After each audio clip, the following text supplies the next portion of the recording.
Bueno, esta semana vamos a trabajar con los paradigmas interpretativos o comprensivistas. Hablamos de paradigmas en plural porque hay varias corrientes que se van desarrollando, pero que hay ciertos principios generales que podríamos tomar como para poner, digamos, bajo un mismo techo todas estas distintas corrientes. Y para tomar algunos representantes vamos a hablar de Max Weber, de Husserl y de Blumer.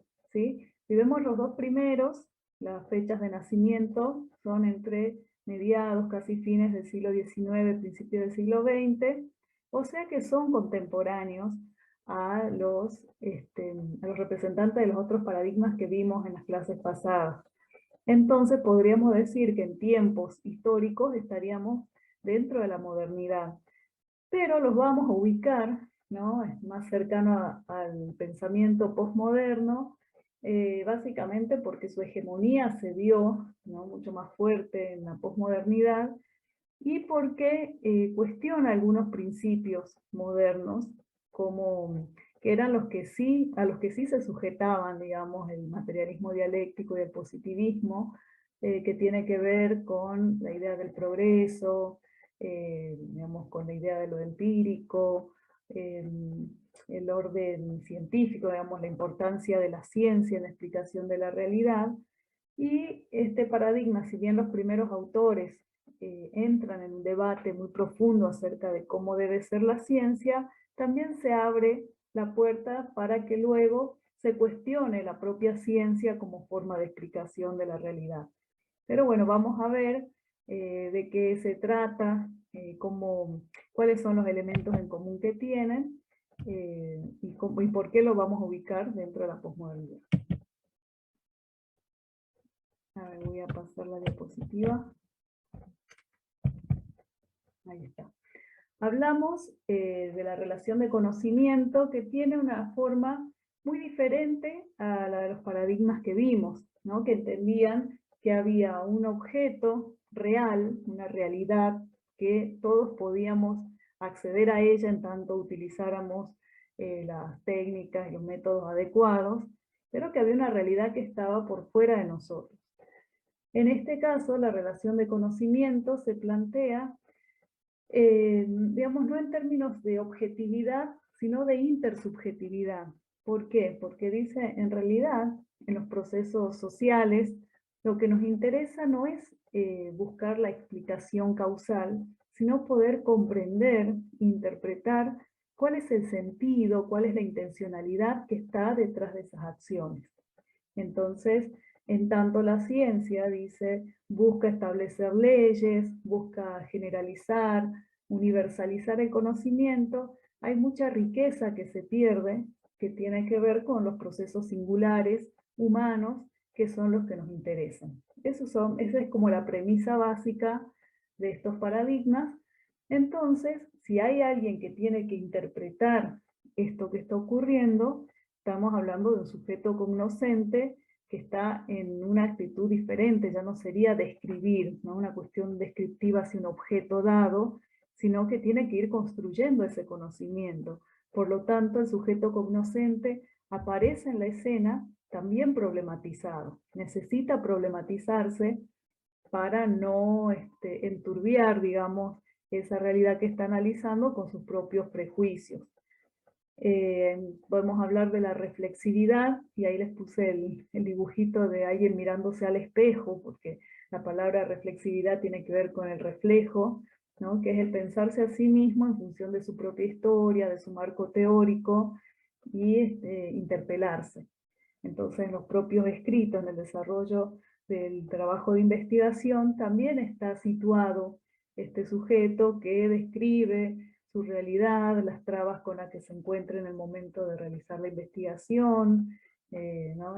Pone en conocimiento y en la valoración su propia historia, ¿sí? Entonces, Husserl habla de la épogée, que sería, ¿no?, acá dice, la crítica del conocimiento debe poner en cuestión todo conocimiento, por tanto también el propio conocimiento, ¿no?, del sujeto cognoscente, y no deja valer ningún presupuesto dado, ni siquiera aquel conocimiento que ella misma supone. todo entra en cuestionamiento en este caso. Por eso hay un sujeto interactuando con otro sujeto que es de quien está tomando esa historia. En el caso de, bueno, trasladado a las distintas ciencias, a las distintas disciplinas, perdón, por ejemplo en la historia interesa conocer los acontecimientos, la vida de los próceres, cuáles han sido sus miedos, sus motivaciones, ¿no? Tiene esta idea singular de lo que va ocurriendo. Y bueno, Bourdieu nos habla de la vigilancia epistemológica, es decir, estar todo el tiempo atentos a no, a no poner carga subjetiva en los análisis que realizamos y, digamos, al dejarnos llevar, olvidarnos de ponernos en cuestionamiento. Entonces dice, tenemos que estar en una instancia de vigilancia permanente de nuestras propias motivaciones, prejuicios al momento de investigar. Acá lo podemos asociar muy claramente con la idea del sujeto cognoscente y el sujeto conocido que nos planteaba Basilachis, ¿no? Esta construcción del conocimiento en la cual el conocimiento científico está como diluido, ¿sí? Pero tengamos presente que Max Weber, Husserl, sí entraban como a discutir como mucho más profundamente lo que tenía que ver con la filosofía, con la ciencia, y decía, bueno, acá está la verdadera ciencia, acá hay rigor científico, y de qué manera vamos a establecer distintas metodologías que nos permitan llegar de una manera rigurosa justamente al conocimiento que queremos obtener. Entonces Max Weber plantea una serie de tipos ideales, por ejemplo, para estudiar la burocracia, o bueno, dice, frente a una realidad que queremos estudiar, tendríamos que tener un modelo perfecto de cómo sería una actuación lo más racional posible, ¿sí? Que en general no es la forma en que actuamos, pero a partir de ese ideal podríamos medir qué tan lejos está la acción concreta que estamos realizando. Entonces, fija ese parámetro, y Heidegger también plantea la hermenéutica, por ejemplo, que sería el análisis de la palabra escrita o de la palabra dicha, y entonces hay todo un celo en la forma de poder obtener esa información, ¿no? La precisión de la entrevista, del registro, de cómo se dijo, de los silencios, de la repetición de las palabras, y toda una serie de análisis. Acá vamos a ver estas técnicas de análisis del discurso, análisis de los documentos, qué se dijo, qué se omite, porque entiende que es en esa palabra donde está la subjetividad y el sentido, ¿no? De estas cuestiones de los fenómenos sociales. Entonces, acá decimos, se priorizan los estudios de casos particulares, en la búsqueda de elementos singulares y subjetivos que permitan estudiar en profundidad algún aspecto de la realidad social, ¿sí? Tenemos entrevistas en profundidad, o sea, entrevistas no estructuradas, ¿sí? Que se van dejando llevar las historias de vida, lo que decíamos recién del análisis del discurso, análisis de documentos históricos, y no diríamos que se trata de una forma inductiva, porque acuérdense que la lógica inductiva buscaba sí o sí llegar a la generalidad, ¿sí? Su punto de llegada era una teoría general. En este caso no entra, ¿no? Dentro de la expectativa, del objetivo, generalizar, porque justamente entiende que la riqueza está en el detalle de eso singular. Como una de las corrientes vamos a ver el interaccionismo simbólico, que se origina entre los años 1890 y 1920 en Estados Unidos, en la Escuela de Chicago, que genera una serie de estudios microsociológicos de tipo etnográfico, ¿no? Que son estudios de caso, ¿sí? En los cuales se va buscando algunos puntos en común y que tiene que ver con la forma en que se abordan esas situaciones, pero que todavía no estaban agrupados, digamos, en un cuerpo sistemático, ¿no? Sino que eran etnografías por separado, y bueno, se llamaban los estudios de la Escuela de Chicago. Pero luego ciertos autores buscaron la forma de darle alguna sistematicidad a eso que se iba planteando, algunos elementos en común que se encontraban en esas etnografías.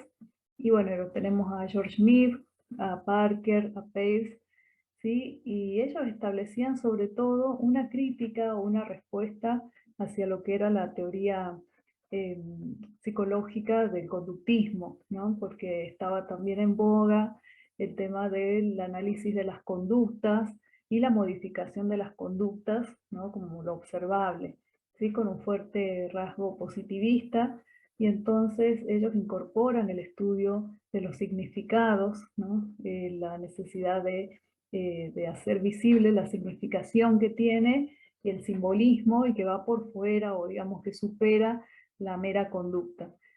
Luego es Herbert Blumer quien termina de ponerle ese nombre, interaccionismo simbólico, y de generar, ¿no? la mayor sistematización de todo esto que se venía trabajando, ¿sí? Entonces el nombre, interaccionismo simbólico, lo coloca Herbert Blumer, que es el autor que van a ver en los prácticos. A ver si puedo pasar a la otra diapositiva. Ahí está. Hay algunas premisas básicas digamos, de este modelo, que serían: uno, que el ser humano orienta sus actos hacia las cosas en función de lo que éstas significan para él. Es decir, que todo acto humano tiene una valoración en cuanto al significado que se le da, ¿no? Recuerdan que decíamos, los paradigmas interpretativos les interesa el sentido. Bueno, entonces dice, ¿y qué es el significado? Entonces ahí vuelven a tomar distancia de las teorías sociológicas, que lo ponen en tanto normas, costumbres o lo cultural, y de las teorías psicológicas, ¿no? Que hablan del inconsciente, de las pulsiones, y dicen no, en realidad el significado tiene que ver con esta interacción que se va dando y la intencionalidad que hay, ¿no? Le da como un carácter diferente, ¿sí? a las otras posiciones, y entonces dice que el significado de las cosas surge como consecuencia de la interacción social que cada cual mantiene con el prójimo.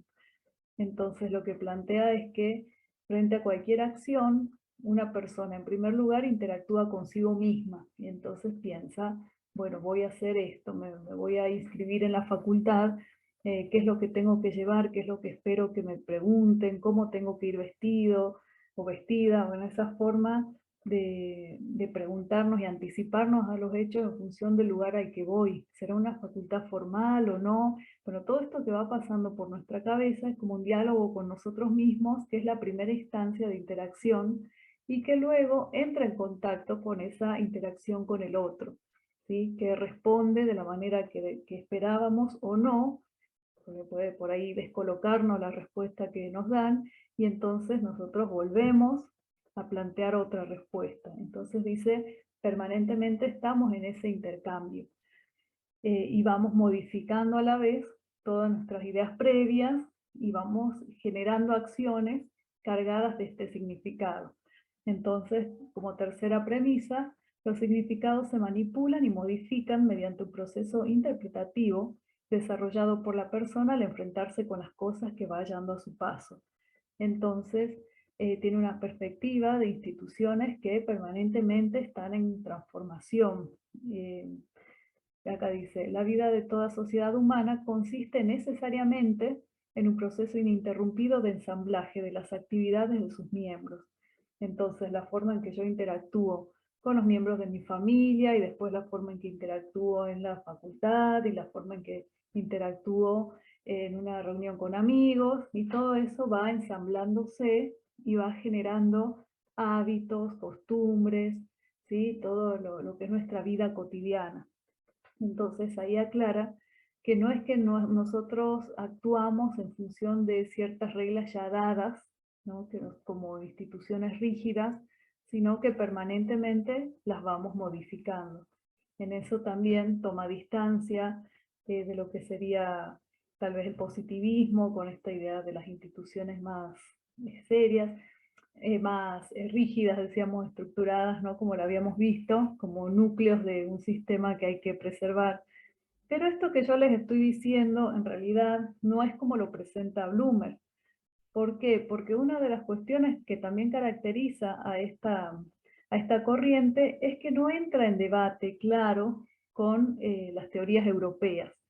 Se asienta firmemente en que esto es algo diferente y pragmático. Entonces, desiste de entrar en diálogo y en debate con, por ejemplo, las teorías de Hegel, o de Marx, o de Comte, y en todo caso, cuando hace una crítica, engloba a las ciencias sociales como si fuera una sola cosa, digamos, sin tomar en cuenta todas las corrientes que hay. Por lo tanto, hay muchos aspectos que quedan sin explicar. Entonces hace una crítica de la psicología, pero sin entrar a ahondar qué cosas de la psicología, o en qué parte sí, en qué no, y entonces de repente nos toca ver algunas coincidencias o algunos acercamientos con alguna corriente sociológica europea, pero que son, directamente no son explicados, no sé.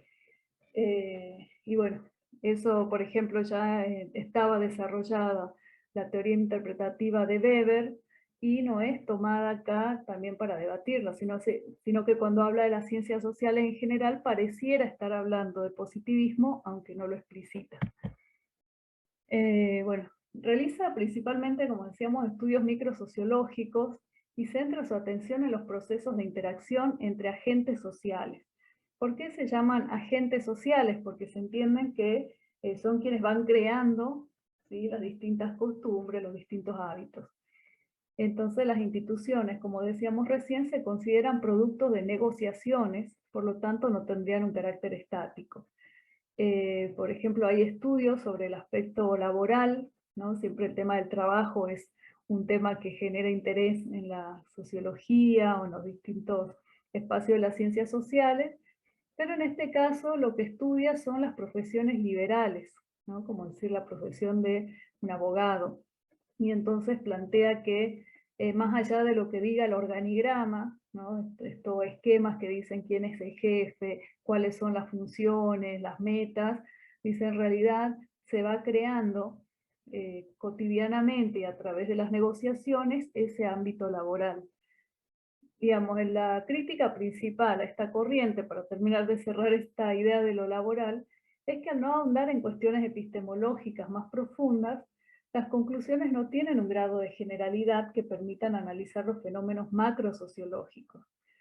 Entonces, nosotros podemos pensar que el espacio laboral, sí, en términos cotidianos, podemos decir, bueno, se van negociando ciertas cosas, ¿no? Bueno, a mí no me gusta tanto hacer este trabajo, lo delego con un compañero, y vamos creando ese ambiente laboral, pero hay ciertos puntos también de relaciones de poder que no entran en discusión en esta, digamos, en esta corriente, porque plantea que todo es negociación y hay cuestiones que no se negocian, por ejemplo, los horarios laborales, en los cuales hay reglamentos que son mucho más rígidos y que no están sujetos a negociación, o la cuestión de, bueno, del poder económico, de quién está en el espacio, ¿no?, de patrón frente a quién está en el espacio de empleado. Entonces ahí, como decíamos, permite, y es súper interesante, es un paradigma que nos aporta mucho en lo que es la resolución de situaciones concretas, pero cuando tiene que poder explicar en términos de relaciones de poder a nivel más grande, más generales, o cómo podemos pensar la estructura de una sociedad, ¿no?, en términos más amplios, porque si pensáramos que cada institución la vamos creando, tendríamos millones de instituciones y no podríamos pensar en términos generales, por ejemplo, en la educación, en la justicia, ¿no?, en el cuerpo legal que tiene, el cuerpo de leyes que tiene un país, porque nos quedaríamos siempre en lo más pequeño, ¿no? Hay como un salto que se da en la explicación que no termina de cerrarse, y bueno, y tiene que ver con la falta de generalidad, que bueno, que en este caso ellos lo plantean como una fortaleza, ¿no? Pero bueno, para plantear también, como hicimos con todos los paradigmas, cuál es la crítica que recibe.